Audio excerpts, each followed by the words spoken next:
Сайн мэцгаана уу та бүхэндээ энэ өдрийн мэндийг хүргэе. Цэкрүм эхлэхэд бэлэн боллоо. 2019 оны 6 сарын 2-ны нэм гарагт Америкийн нэгдсэн улсын Аляска мужийн Анкоридж хотод амьдардаг 19 настай Синтия гадуур харахаар бэлтжээ. Тэрээр амралтын өдрүүдээр кемпинг машин цэвэрлэх цагийн ажил хийдэг бөгөөд жоохон мөнгө олохороо эгчтэйгээ хувааж хамт хэргэлдэг. Тэр өдөр аавда эгчтэйгээ уулзаад мөнгөө хувааж худалдааны төв орчоод ирээгээд баяртайгаар гарсан байна. Гэтэл орой бүр шөнө болсон ч Синтия гэртээ ирсэнгүй. Ганцхан удаа аав Тимоти руугаа утсаар ярьж одоо гэрлүүгээ явж гинэ удахгүй очлоо гэж хэлсэн ч түүнээс хойш утсаа авахгүй байсан бөгөөд гэртээ ч ирсэнгүй. Эхэндээ аав нь насанд хүрсэн болохоор найзындаа онсон бах. Утсан цэнэггүй болсон бах. Шүн ороод ирэх байлгүй гэж утсан ч өглөө болоход Синтиягийн өрөө хоосон. Орон хураалттай тэр огт ирээгүй нь тодорхой болов. Тимотигийн зүрх пал хийж охиныхоо хамгийн дотны найз Динали руу яаралтай залгахад эхэндээ утсаа аваагүй тул мессежээр өчигдөр Синтияг харсан уу? Одоо болтол гэртээ ирээгүй байх гэхэд бид хамт байсан. Бид хүнийг Polar Bear Park дээр буулгасан гэдэг. Polar Bear Park гэдэг нь хойд туйлын баавган өшөөтэй Синтия багаасаа очих дуртай парк гэжээ. Гэвч яагаад ганцаарангийн тэнд буулгасан юм бол гэж аав нь гайхсан. Эцэст нь цагдаад мэдэгдэж өөрөө парк руу очин Анкоридж хот даяар охиноо ажиглажээ. Ах эгч нар нь дугуугаар тойрч оршин суугчид нь тусалж эхэлсэн байна. Тимотигийн харьяалагддаг мотобайк сонирхчдын бүлгийг хүртэл хөдөлгүүрийн чимээ гаргаж давхин магадгүй Синтия сонсоод гарч ирэх болов гэж найджээ. Диналид санаан зовж аав Тимоти руу Синтия бол миний хамгийн сайн найз аюулгүй эргэж ирээсэ санаа зовж ийн гэж тасралтгүй бичдэг. Хэрэг болсон Анкоридж хот нь Аляскагийн хамгийн том хот. Ойролцоогоор 290 мянган хүн амтай. Томоохон ачааны нисэх онгоцнууд байнга ирж очдог. Харьцангуй хөгжсөн хот боловч хотын зах руу гармагц өтгөн шилмүүстэй зэрлэг байгаль эхэлдэг. Баавга элбэг тул айлын хашаанд хог ухчгаа баавгаан бичлэг их гардаг. Зуны уйлралд шөнө 11 цагт ч нар жарахгүй цагаан шөнө болж өвөлдөө цас ихтэй байгаль хот хосолсон газар юм байна. Синтия Хофман 1999 оны 10 сард төрж Анкориджид өссөн. 7 хүүхэдтэй айлын том хүүхэд. Аав Тимоти ээж Барбара тэдний найзууд гээд нэг гэрт 10 гаруйлан хамт амьдардаг гэжээ. Синтия аавда хамгийн их хайртай. Аав нь хэндимен буюу айл гэрийн засвар жижиг барилгын ажил хийдэг. Синтия багаасаа аавдаа тусалж алхах барих, хэмжих, бетон зуурах гэх мэт ажил хийдэг байсан бөгөөд аав нь түүнийг миний баруун гар гэж дууддаг гэжээ. Гэвч Синтия болон түүний зарим ах дүүс хөгжлийн бэрхшээлтэй. Насаарч хүүхдүүдээс хэл ярианы хөгжил нь удаан, хөдөлгөөн нь болох, хичээлдээ таарав, найзгүй, хинтээж дотн олж чаддгүй нь тэднийг хамгийн их зовоодог байсан. Нэг өдөр Синтия гэрийнхээ хаалгыг савж орж ирээд амьсгаадан "Аава, би найзтай болсон" гэж баяртайгаар хэлдэг. Тэр найз нь Динали, нэг сургуулийнх. Синтия анх удаа найзтай болсондоо маш их баярлаж хамт авахулсан зургаа Facebook дээр best friend гэсэн тайлбартай оруулдаг. Аав нь баярлсан ч дотроо жоохон түгшиж Динали нэг л сонин санагддаг байв. Яагаад энэ охин манай охиныг ингэж анхаарад байгаа юм бол? Ашиглаж байгаа юм биш үсттэй гэж боддог байсан ч Синтия анх удаа найзтай болсон болохоор Деми сэжиглэхээ болъё гэж өөртөө хэлээд өнгөрөөжээ. Синтиягийн анхны найз Динали Пред 2001 онд төрсөн. Багаасаа хэцүү амьдралд тулсан хүүхдээжээ. Багада ээж Никол, түүний найз залуу болон дүү Коритойгоо хамт амьдардаг байсан. Динали хамгийн том нь. Дараа нь Кори, удалгүй хоёр ихэр дүү Бели ба Габриэл нар нь төрсөн. Гэвч Динали дөнгөж 2 настай. Эхрүүд 2 сартай байх үед аимшигтай хэрэг болжээ. Хүүхдүүд уйлахад ээжийнх нь найз залуу уурлаж яагаад дандаа уйлаад идэм бэ? Чи хүүхдүүдээ харж чаддгүй мүү гэж уурлаад гэр доторх тавилгануудыг шидэж гэртээс нь насанд хүрсэн үнээс эхлээд хүүхдүүдийг хүртэл зодсон. Цагдаа нарын ирэхэд хүүхдүүд айсандаа шүүгээд нугцсан бөгөөд гэр доторх сүрсэн байжээ. Харамсалтай нь 2 сартай эхрүүдийн нэг Габриэл нас орсон байв. Үүний дараа Даниэлийн ээжээсээ салж өөр гэр бүлд үрчлэгдсэн бөгөөд тэр үед Динали Бред гэсэн овгийг авсан. Гэхдээ тэр өөрийгөө их хвчлэн Анжела гэж дуудулдаг байсан. Сошиал сүлжээ найзуудтаач тэр энэ нэрээрээ танигдсан тул Синтияга аав нь хүртэл жинхэнэ нэрийг нь мэдгүй Анжела гэж боддог гэжээ. Зарим хүмүүс түүнийг өнгөрсөн амьдралаасаа цухтах гэж ийм хоч хэргэлдэг байсан гэж үздэг. Харамсалтай нь Динали Синтиятай сайн найз шиг харьцдаггүй гэжээ. Синтиягийн яриа удаан хөдөлгөөн болох байдлыг шоолдогч Синтия үнийг анзаардаггүй. Оюуны хөгжил нь 9-өөс 10 настай хүүхдийн төвшөндөөсөн тул чи миний найз штэ намайг удаан байгаад уучлаарай гэдэг гэжээ. Тэрээр анхны найзаа алдахыг хүсээгүй. Синтия ахлах сургуулаа төгсөөд залуус зориулсан хөтөлбөрт хамрагдаж аавдаа туслахыг хүссэндээ гагнуур сонирхож ажил хийж мөнгө олдог байсан. 2019 онд Синтия 19, Динали 18 настай байлаа. Нэг өдөр Динали Синтияд болцооны ап дээр Тейлер гэх маш царайлаг баян залуутай танилцсан. Тэр надад дурлсан гэж ярьжээ. 20 гаруй насны цэвэрхэн төрхтэй, онгоцоор 7 цаг орчим зайтай, Кенс амьдардаг түүнтэй Денали Snapchat-аар байнга харилцдагч огт уулзж байгаагүй. Деналийн хар тамхи хэрглэж мөнгөний төлөө танихгүй ирчүүдтэй уулзан болзооны апаар олон хүнтэй холбогддог гэжээ. Гэвч Синтия түүнийг хамгийн сайн найз гэж бодсоор байсан. Синтия хамгийн сүүлд Деналитай уулзаад Polar Bear Park дээр буусан. Түүнээс хойш гэртээ ирээгүй тухай Тимоти цагдаад мэдгэтгэд цагдаа нар шууд Деналигийн гэрт очив. Учир нь Синтияг хамгийн сүүлд харсан хүн тэр байлаа.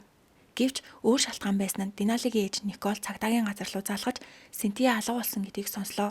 Миний охин ямар нэг юм мэдж байгаа ах гэж хэлсэн. Синтияг алга болсон өдөр Никол гэртээ ганцаараа байсан бөгөөд Денали гадуур гараад буцаж ирэхдээ нэг залуу дагуулж ирсэн ба. Түүний нүдэн гөлөж ямар ч хүчгүй хэвэн биш харагдсан. Никол юу болсон талаар асуухад Денали уйлж энэ залуу Синтияг буудаж алаад гол руу түлхсэн гэжээ. Никол ихэндээ тоглоом гэж бодоод цагдаад мэдэгдээгүй. Охин нь ийм аимшигтай зүйлийн талаар уйлж хэлсэн ч тэр итгэхийг хүсээгүй байх. Ингээд маргааш өглөө Никол зурагтаа хасаахад мэдээгээр 19 настай Синтия Хофман алга болсон тухай гарчээ. Үүнийг хараад гарын салгалж өчигдөр охины хэлсэн зүйл тоглоом биш байж магадгүй гэж бодоод шууд 911 руу залгаж цагдаа нарыг гэрт ирэхэд Никол өчигдөр охин нь нэг залуу дагуулж ирээд уйлж ярьсан болгоныг нь юу ч үлдээлгүй ярьжээ. Мөрдөгчд Деналиг цагдаагийн газар дууцсан. Гэхдээ зүгээр гэрчийн мэдүүлэг авахар биш, очингууд нь шууд эрхийг нь уншиж өмгөөлөгч авах боломжтойг нь хэлээд баривчилсан байна. Денали цагдаагийн газар ирэхээ өмнөхөн хүртэл Синтиягийн аав Тимоти руу Синтия заавал эргээд ирнэ гэж мессеж өгсөн байв. 2019 оны 6 сарын 2-нд буюу Синтия алга болсон өглөө Денали түүн рүү хамт хайкинг хийх үү гэж утсан. Хайкинг гэдэг нь ууланд алхах гэсэн утгатайч залуусын дунд заримдаа марихуана татах гэсэн даалт утгаар хэрэглэгддэг юм байна. Синтия гэрээсээ гарахад Денали машинтай тосож авсан бөгөөд арын суудалд танихгүй залуу сууж исэн нь 16 настай Кейден Макинтош, Николи харсан залуу. Тэд Тандерберт хүрхрээ рүү явжээ. 60 метрийн өндөртөө хүрхрээ. Хүмүүс их очдогч жоохон цаашаа явах юм бол маш намгүм хөнгүү болдог газар. Тэд ихэндээ марихуана татаж тоглож исэн ч тоглоом нь нааж маар ширүүсч Денали хаанаас ч юм скотч гаргаж ирээд биенийхээ гар үлээг боосон ч удалгүй Денали Кейдэ хоёр скотч аваад зөвхөн Синтиягийн гар үлээг хүлж эхэлжээ. Синтия ихэндээ тоглоом гэж утсан ч сүүлдээ айж хурдан тайлахгүй бол цагдаа дуудана гэж байсан. Гэтэл Денали сандарч машинд хар тамхи байгаа. Цагдаа ирэх юм бол бид баригдана гэд 9 мм-ийн сэлтик гар буу гаргаж ирээд Синтия руу бууга чиглүүлэх үед хажууд нь нэгсэн Кейдэн бууг нь булгаж аваад Синтиягийн толгоор буцсан. Охин шууд унсан ч тэр дороо нас ураагүй тул гол руу түлхжээ. Денали ихэндээ 911 руу залах гэж оролцсон ч машинд байсан хар тамхинаас болоод чадаагүй. Ингээд тэд 50 машиндаа суугаад Polar Bear Park дээр очиж Синтиягийн утас, төрөвч, бичиг баримт, хувцс бууг шатааж дараа нь Денали Синтиягийн аав руу тэр миний хамгийн сайн найз удахгүй ирнэ гэж мессеж өгсөн. Цагдаа нар Деналигийн хэлснээр Тандерберт хүрхрээ орчим тайлтгийж Синтиягийн цогцыг олжээ. Тэрээр толгойдоо буудуулсан бөгөөд гар хөлийг нь скотчоор хүлсэн байдалтай байв. Синтияг алга болсноос 3 хоногийн дараа мигмар гаргийн орой цагдаа нар Тимотигийн гэрт ирж нас барсан тухай мэдээлсэн. Тэр өдөр Денали болон Кейден нарыг 1-р зэргийн хүн амны эрэг нотлох баримт тусдагсан эргээр яллагдагчаар татсан. Тимоти шарил хадгалах газар дуудагдаж охиноо танихаар цагаан давг өсгөхөд усанд хөөж цонхисэн царайтай болсон охин нь мөн байв. Тимоти энэ миний охин Синтия мөн гэж хэлэх ёстой байсан ч хүлээн зөвшөөрч чадаагүй. Тимоти анх цагдаад охиноо алга болсон гэж мэдээлэхдээ л хөгжлийн бэрхшээлтэй гэдгийг тайлбарласан ч цагдаа нар түүнийг ноцтой хүлээж авч үзээгүй. Америкийн нэгдсэн улсад хүүхэд хөгжлийн бэрхшээлтэй насанд хүрэх залуу болсон бол яаралтай сэрэмжлүүлэг явуулдагч Синтияд энэ сэрэмжлүүлгийг явуулаагүй. Хэдий тэр үед амьд байх магадлал бага байсан ч эцэг эхийнх нь хувьд ганц секундын өмнө ч болтугай олохыг хүснэ. Хамгийн дургүй үрмээр зүйл нь Денали Кейдэ хоёр тус бүр $100,000 марцаагаар суллагдсан. Ийм харгас аллах хийсэн хүмүүс сул гарсныг харсан Тимоти болон орон нутгийн иргэд бүгд дуурлаж эсэргүүцсэн байна.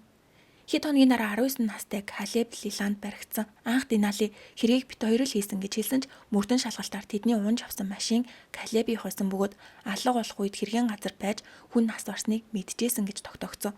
Мөн 16-аас доош нас 2 хүн тусалсан нь нийлэрсэн ч нэр мэдээллийг нь нуцсан байна. Ингээд нийт 5 хүн ялагдагчаар татагдсан. Тэгвэл энэ үнэхээр санамсаргүй аллага мөн байсан уу? Денали скотчоор тоглож байгаад Синтия цагдаа дуудана гэхээр би цандарч буудсан гэж мэдүүлсэн ч энэ эрэгт хэд хэдэн хүн оролцож нотлох баримтыг устгаад бүр аав руу нүртэл мессеж ütсэн гэхээр айсандаа санамсаргүй эсрэг огт биш. Баривчлагдсны дараа Денали батлан наалтаар гарч ээж Николтойгоо амьдарч байхдаа видео бичжээ. Видеоны гол санаа нь би хэлмэгцэн. Синтия Кейдэн буудаад намайг сүрдүүлсэн. Би ч бас хохирогч. Одоо Кейдэн суллагдсан байгаа. Манай гэрлүү буу бариад ирвэл би яах юм бэ гэж ярихад ээж Никол нь надад ч бас буу байгаа гэж охиноо өмөр хандлагатай ярьдаг. Кейдэн бууцсан нь үнэнч Синтияг Денали өргөтөж авчирсан. Тэд хоёулаа буруутай. Цагдаа нар тэдний гар утас, компьютер, iPad, SNS-дэсэн бичлэгүүд гээд бүгдийг нь шалгаж маш цочортмоор зүйл илрүүлсэн. Деналигийн болзооны апаар танилцсан Кенс амьдардаг хизээж уулзаж үзээгүй баян залуу Тейлор Snapchat-аар Денали руу хөөхөн байна. Илүү өдөн хатгсан юм хий. Найзаагаа зөхиод унгаа. Намаа гайхшруул гэх мэтэр яг Синтияг нас барах үед чатцсан байв. Мөрдөгчд бүх чатыг шалгахад ихэнх нь садар гаж агуулгатайсан бөгөөд Денали зураг бичлэг хийж явуулаад хариуд нь мөнгө авдаг гэжээ. Зөвхөн Тейлортэй ч биш, мөнгөний төлөө ирчүүдтэй уулзаж биеэ үнэлэн зураг, видео, дуу илгээж мөнгө авдаг байсан. Тэр олсон мөнгөнийхөө ихэнхийг хар тамхи авахтаа зарцуулдаг. Шүн орой үүрээр танихгүй, ихэвчлэн өөрөөсөө нэлээд ах ирчүүдтэй уулздаг учраас өөрийгөө хамгаалах зорилгоор гар буу авч явдаг болсон. Өмнө нь холбогддог ирчүүд зөвхөн Деналитай унтаж зугаацгаж уулзаж бичдэг байсан бол Тейлор тэднээс өөр маш баян юм шиг харагдсан бөгөөд царайлаг бараг Холливуудын жүжигчин шиг тэрээр Деналиг чи хамгийн үзэсгэлэнтэй гайхалтай эмэгтэй гэж байнга магтдаг тул улам татагдсан. Удалгүй Тейлор жинхэнэ төрхөө харуулж эхэлжээ. Чиний хөл ямар вэ? Нүцгэн байвал бүр хөөрхөн байх та гэх мэтэр энэ зүгээр зах цухна. Бусд нь бүр гаж. Денали зураг бичлэг явуулах тоол нь мөнгө орж ирсээрээс нь тул Тейлорыг баян гэдэгт бүр итгэсэн. Хүсэлтүүд хатуу гаж болох тусмаа мөнгөний хэмжээч өссөн. Дараа нь Тейлор чамд дүүнэр байгаа юу? Жоохон байх тусмаа сайн шүү. Бичлэгийг нь хийж явуул гэдэг. Тейлор дандаа бага дүнтэй мөнгө илгээдэг байсан ч орлого тасралтгүй орж ирсээрээс нь тул Денали уламд онцсон. Нэг өдөр Snapchat-аар Тейлор найзтайгаа зодтолдоод бичлэг явуул. Цус гарч байгааг нь харуулаарай гэдэг. Денали үүнийг хэвэл мөнгө өгнө гэж бодоод 16 настай Кейдэнтэй ярилцаж зодтолдож байгаа юм шиг дүр хэсгий гэж бодсон ч дараа нь Тейлор найзаагаа алчих юм бол $9 сая өгьегээд скриншот явуулжээ. Денали ч итгэж хэнийг алах вэ гэж бодцоод Синтияг сонгосон. Учир нь итгэмтгий дуудвал шууд ирэх гинүү хүн түүнээс өөр байгаагүй. Ингээд таньдаг хэдэн хүүхдүүдтэйгээ нийлж аллагыг төлбөлж скотч буу бэлдээд Тейлорын хүссэн зураг бичлэгийг хийж явуулсан. Синтияг хүлж зодож бүр буудаад алчгаа бичлэгээ бичээд Snapchat-аар илгээсэн байна. Гэтэл Тейлор Кензэст биш, Индиана мужид амьдардаг 21 настай Дэрэн Миллер. Бүх зүйл нь худлаа, баян биш. Онгоц байтугай машинч байхгүй тэрээр өвөө эмээгийнхээ гэрийн подвалд амьдардаг, ажил, сургуульгүй. Зүгээр л болзооны апаар охтуудтай танилцаж гаж хүслээ тулгадаг новш байсан. Энэ анхны тохиолдол нь биш. Дараа нь түүний царай ил болоход олон хүн мэдээлэл өгсөн. Жишээ нь Дэрэн дунд сургуульд байхдаа 18 настай Джейден Пол гэх охинтой танилцаж байнга зураг нэхэж шахсаар байсан тул охин түүнийг блок хийсэн. Гэтэл өөр аккаунтаар эмэгтэй хүний дүр хэсгэж холбоо иржээ. Өөр нэг жишээ нь хэрэг гарахаас 1 жилийн өмнө Шейн Эйлен гэдэг ганц биеэж болзооны апаар Дэрэнтэй танилцжээ. Тэр үед Дэрэн өөрийгөө Аустин гэж танилцуулсан. Эхэндээ энгийн яриа өрнсөн ч цаашлах тусам гаж хүсэлт тавьж надад жив хүмүүссэн зураг явуулж болох уу гэжээ. Шейн жигшиж шууд блок хийсэн. Дараа нь GPS-тэй болзооны апын байршлаар харахад тэд Индиана мужийн 600 орчим хүн амтай жижиг хотод амьдардаг ба Дэрэнтэй нэг ахлах сургуулийн сурагч байснаа мэдээд Шейн Фэйсбүүкт дээр нь ямар гаж тонтой новш болохыг дэлгэхэд уучлалахгүй дахиж ийм зүйл хийхгүй гэж амлажээ.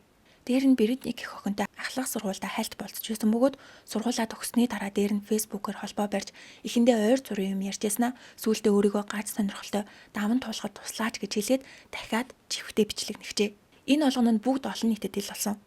Гаж сонирхолтой байсан Дэрний өмнө Денали шиг дуулууртай хүн гарч ирснээр илүү аимшигтай зүйл шаардаж эхэлжээ.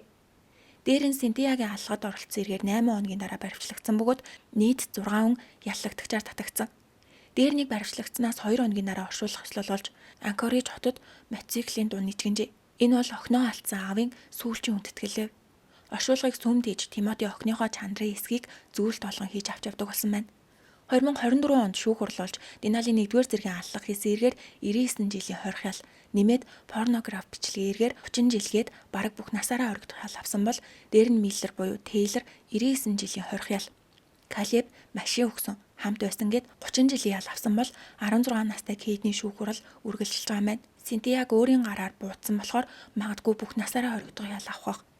Насан туршаагүй 2 хүний мэдээллийг нууцлсан. Олон хүн Деналиг мөнгөний төлөө найзаагаа алсан гэж буруутгадаг.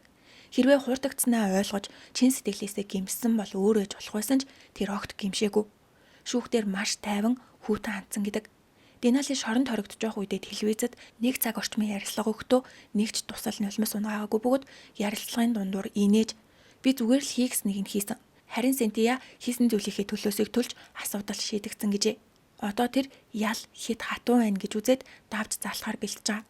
Хамгийн гунигтай нь 2024 оны 6 сарын 2-нд Синтияг нас барснаас яг 5 жилийн дараа түүний дурсгал зориулсан мотоциклийн аялал болж Тимоти оролцоход гинэт хяналтаа алдаж замын хажуугийн тусгаарлагч мөргөж хүнд осолд ороод эмнэлэгт хүргэгцэн ч түүнийг аварч чадаагүй бөгөөд охиноо нас барсан өдөр тэнгэрийн орон руу явжээ. Арын суудалд эхнэр Барбара байсан тэрээр хүнд гэмтсэн ч амьд үлдэж чадсан. Хэрвээ Синтия амьд байсан бол дээр нь Диналын нар ийм зүйл хийгээгүй бол энэ гэр бүл аз жаргалтай амьдрах байсан. Тиймээс ийм гэмт хэрэгтнүүдийн ялыг хөнгөрүүлэх хугацаанаас нь өмнө сулах ёсгүй гэж олон хүн үзэж байгаа юм байна. Өнөөдрийн бичлэг маань энэ үрээд дууслаа. Сувгтаа лайк болон subscribe дарахаа бити мартаарай. Дараагийн бичлэгээр уулзтлаа. Түр баяртай.